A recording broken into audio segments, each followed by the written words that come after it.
still on fire.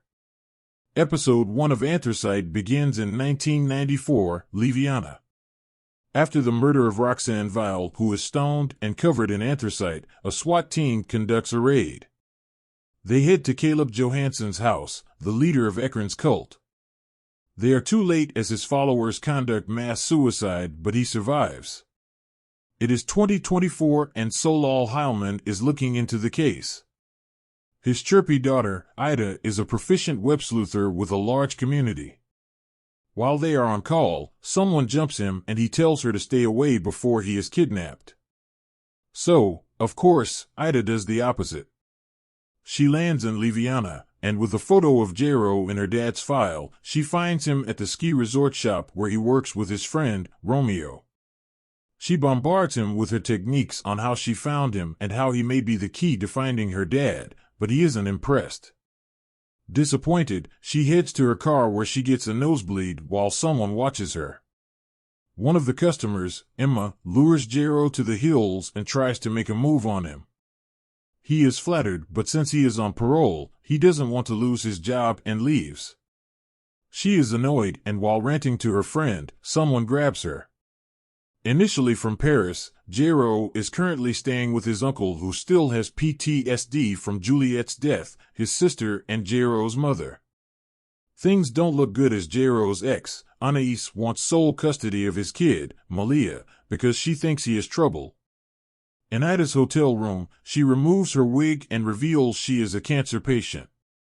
She finds a key in the case file and asks her followers for help. At that moment, Caleb calls for Solal and wants to meet Jero. Meanwhile, in a cave, Emma is tied up and anthracite is smeared on her face. The next day, Detective Gio DeLuca comes for Jero. His record reveals that he did a favor for a bad group and ended up being caught for possession. He's been in Louisiana for 2 days, and she finds it odd that he is the last person to see Emma. Ida shows up as his alibi as it turns out she was following him when he blew off Emma. In return, she wants Jero to meet Caleb, but he refuses. They tussle till she tastes and ties him up in her car.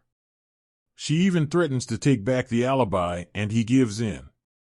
Inside, Gio believes all of the missing people of Louisiana are linked to the cult who are working in secret now. She had a breakdown last year because of which no one believes her. She takes a sniffer dog to look for Emma and finds a mine entrance at La Valette. 2 people in yellow suits watch her, but before she can get to them, there is a tremor and they disappear. At the psych ward, Caleb reveals he knows Juliet, and that Jero is the chosen one. He goes on about flames, which makes Jero furious. A flashback shows a young Jero finding his mom dead in a burning room. He runs off while Caleb tells Ida that he cannot heal her anymore, which surprises her. A woman is ice skating when she finds Emma under the ice. Gio still finds Jero suspicious while her husband, another detective, reveals that the hillside tremor is thanks to Acacia miners looking for coal. Meanwhile, Jero is shaken and asks Romeo to take him to that night's party, which is at Caleb's abandoned house.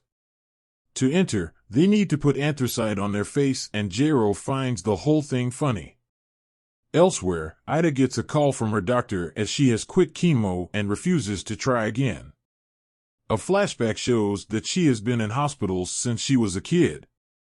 Solal would keep her company while she watched crime shows, and he gave her a computer so she could be in touch with the outside world.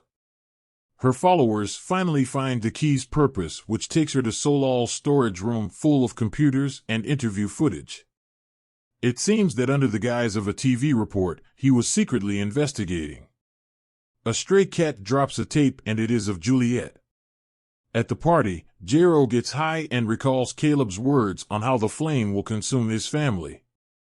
He wants to leave when some partygoers pick a fight as they believe he killed Emma. Romeo helps him escape, and he heads to Ida's for help, who shows him Juliet's tape. She was Roxanne's friend and had gone to Caleb's cult for the parties they threw. She bonded with Caleb, and both she and Solal believed he didn't kill Roxanne. Ida thinks Solal got a new lead on the actual murderer, and he must be the one who killed Juliet as well and framed it as suicide as she had depression. At the end of Anthracite Episode 1, someone sets the hotel room on fire and Jero freezes on seeing the fire. Ida tries to get him out, but she starts coughing. The episode review. Anthracite Episode 1 is an interesting take. Viewers would expect a dark and somber crime show, with amateur PIs who tussle with a detective to find a journalist. But what we get is quite the opposite, and while it can be jarring initially, Anthracite deals with it deftly. It makes use of black humor, visual effects, and pop songs to create a crime thriller that stands out. From the get-go, it is clear that this is not a straightforward investigation about a missing person. Ida is quirky, naive, and funny, while Jero just wants to toe the line and has a single-minded goal: to avoid trouble so he can get back his daughter. With two opposite characters, we are about to get a fun dynamic as he reluctantly has to team up with this hyper-energetic sleuth who is his only hope to clear his name.